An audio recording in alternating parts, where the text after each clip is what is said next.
নামাজ পড়া অবস্থায় যদি আপনার ব্রেনের মধ্যে বাজে চিন্তা চলে আসে, তাহলে 4টি কাজ করুন, দেখবেন কখনোই আপনার নামাজ পড়া অবস্থায় আপনার ব্রেনে বাজে চিন্তা আসবে না। 1 নাম্বার হচ্ছে, নামাজ পড়ার আগে এই ছোট্ট একটা দোয়া, এটা 3 বার পড়ে নেবেন।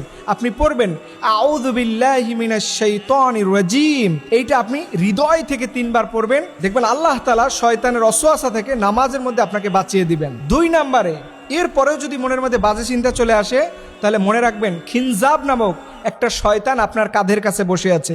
এই সময় নবীজি বলেছেন, তোমাদের নামাজের মধ্যে যদি বেশি ডিস্টার্ব ফিল হয়, তাহলে তোমরা বাম দিকে ফিরে হালকা প্রতীকী থুতু, মানে আপনি থুতুটা পড়বে না, কোনো লালা পড়বে না, জাস্ট প্রতীকী থুতু, এটা আপনি 3 বার ফেলবেন। দেখবেন সাথে সাথে এই খিনজাব নামক যে শয়তান থাকে, এটা আপনার থেকে পালিয়ে যাবে।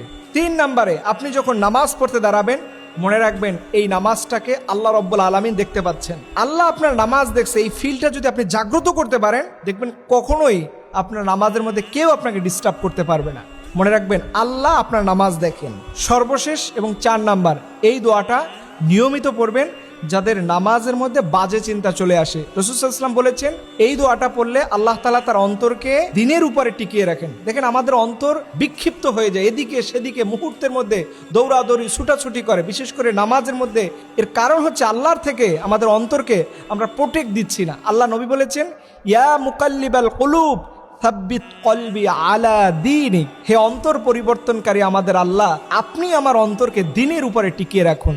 এই দোয়াটা পড়লে দেখবেন আপনার নামাজের মধ্যে কখনো বাজে চিন্তা আসবে না। ফরজ নামাজের সালাম ফিরানোর পরে সাথে সাথে এটা পড়বেন, দেখবেন পরবর্তী নামাজ পড়া আপনার জন্য সহজ হয়ে যাবে। আর একটা গুরুত্বপূর্ণ বিষয় হলো, নামাজের মধ্যে যদি মনে করেন যে আপনাকে কেউ ডিস্টার্ব করতেছে, মনোযোগ চলে যাচ্ছে, তখন মনে রাখবেন আপনার নামাজটা আল্লাহর কাছে কবুল হবে।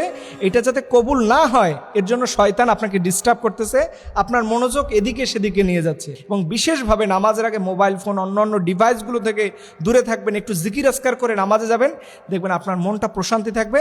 আল্লাহ রাব্বুল আলামিন আমাদের সবাইকে এমন নামাজ পড়ার তৌফিক দান করুক, যেই নামাজের মধ্যে যেন আমাদের কোনো বাজে চিন্তা না আসে। আল্লাহ সেই নামাজ পড়ার আমাদের তৌফিক দান করুক, সকলে আমিন।